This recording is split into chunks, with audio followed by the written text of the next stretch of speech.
O convés do porta-aviões Akagi tremia sob o rugido dos motores. Era 7 de dezembro de 1941, e o sol nascia sobre o Pacífico como um prenúncio do desastre. Do alto, os pilotos japoneses partiam rumo a Pearl Harbor, certos de que estavam prestes a esmagar uma marinha inferior, a Marinha dos Estados Unidos. O plano havia sido calculado nos mínimos detalhes, e o homem por trás dele, o comandante Genda, acreditava que nada poderia dar errado. Mas havia algo que Tóquio não sabia. O maior erro de cálculo da história militar moderna já havia sido cometido. Um erro tão grande que tornaria toda a guerra perdida antes mesmo de começar. Meses antes, um jovem agente chamado Ensign Yoshikawa foi enviado a Honolulu sob disfarce diplomático. Inteligente, metódico e com memória fotográfica, ele espionou Pearl Harbor como um turista comum, observando cada navio, cada hangar, cada movimento. Seus relatórios eram precisos. Mas em Tóquio, os homens que os liam cometeram um engano fatal. Interpretaram tudo a partir da lógica japonesa. A Marinha Imperial Japonesa era uma força de elite, formada por tripulações pequenas, treinadas por anos, onde cada marinheiro era um especialista. Eles presumiram que os americanos faziam o mesmo. Não faziam. Os japoneses calcularam que a frota americana contava com cerca de 296 mil homens. O número real? Mais de 2 milhões. Esse não era um simples erro decimal. Era uma falha cultural. O Japão acreditava que uma marinha se construía como um templo, lenta, precisa, artesanal. Os Estados Unidos construíam como uma fábrica, rápida, massiva, impessoal. Enquanto o Japão selecionava seus marinheiros a dedo, os americanos formavam dezenas de milhares por mês. Mas ninguém em Tóquio acreditava nisso. Quando Yoshikawa enviou relatórios sobre o crescimento da frota inimiga, foram ignorados. Quando interceptações mostraram comunicações de múltiplas forças-tarefa, foram descartadas. Os americanos são ineficientes, diziam. Eles exageram seus números. A verdade, porém, estava se aproximando, silenciosa, inevitável, como uma maré impossível de deter.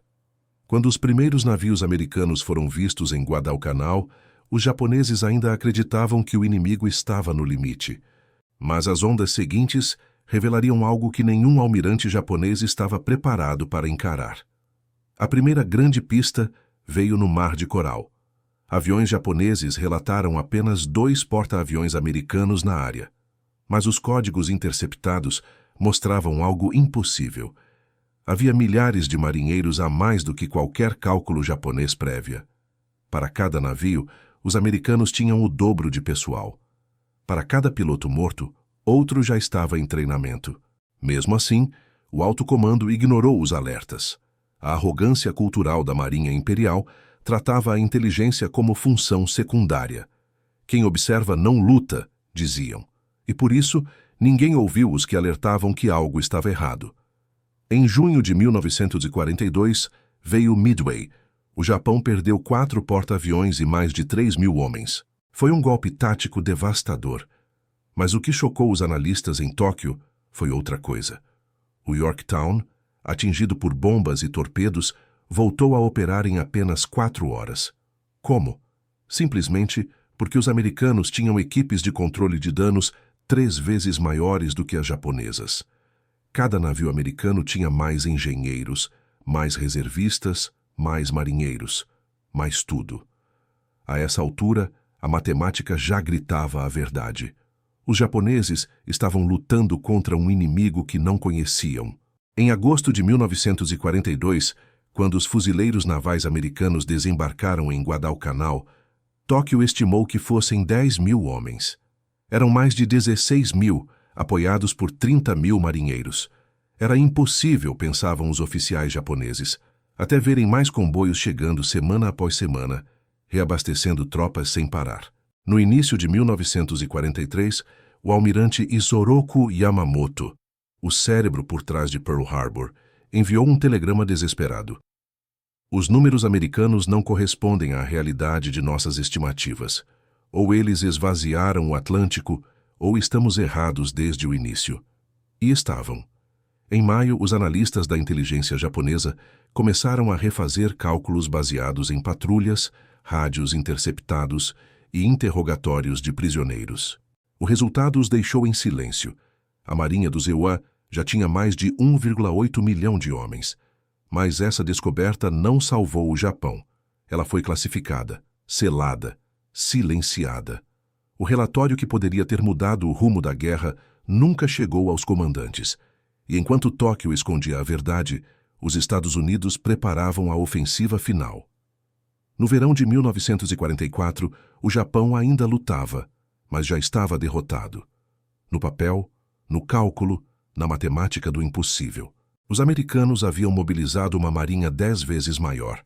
Operavam 15 porta-aviões no Pacífico, sustentados por 3,3 milhões de homens. Cada navio afundado era substituído em semanas. Cada piloto morto era treinado em outro campo, no interior dos Estados Unidos. O Japão, ao contrário, perdia para sempre. Cada piloto abatido representava anos de experiência que não podiam ser recriados. Cada navio afundado era uma ferida permanente. O relatório de novembro de 1943, o que estimava 2 milhões de marinheiros americanos, foi lido por apenas 20 oficiais. Eles compreenderam. A guerra estava perdida. Mas o sistema não foi feito para admitir verdades incômodas. O documento foi trancado e a guerra continuou. Em junho de 1944, na Batalha do Mar das Filipinas, o Japão reuniu o que restava de sua frota. 450 aviões, 3 porta-aviões. Os americanos responderam com 15 porta-aviões e 70 mil homens. Quando a fumaça baixou, os japoneses haviam perdido quase tudo. A história registraria essa batalha como o grande tiro ao pato das Marianas, a prova de que o Japão não lutava mais contra o inimigo que imaginava, mas contra uma força industrial e humana sem precedentes. A inteligência japonesa havia previsto uma guerra de meses. O erro de cálculo, 296 mil contra 2 milhões, transformou-a numa sentença de morte. No fim, um almirante japonês confessaria aos americanos já prisioneiro: "Nós não entendemos vocês. Pensamos que lutávamos contra homens, lutávamos contra uma máquina." O número que o Japão subestimou não era apenas uma estatística. Era o reflexo daquilo que eles não conseguiram ver, a capacidade de uma nação inteira de transformar fábricas, civis, sonhos e medo em poder militar puro. Se essa história te impressionou, curta o vídeo e se inscreva no canal. O erro de inteligência que condenou o Japão é só uma das muitas histórias esquecidas, que mostram como a guerra é decidida não apenas no campo de batalha, mas nos cálculos feitos antes do primeiro tiro.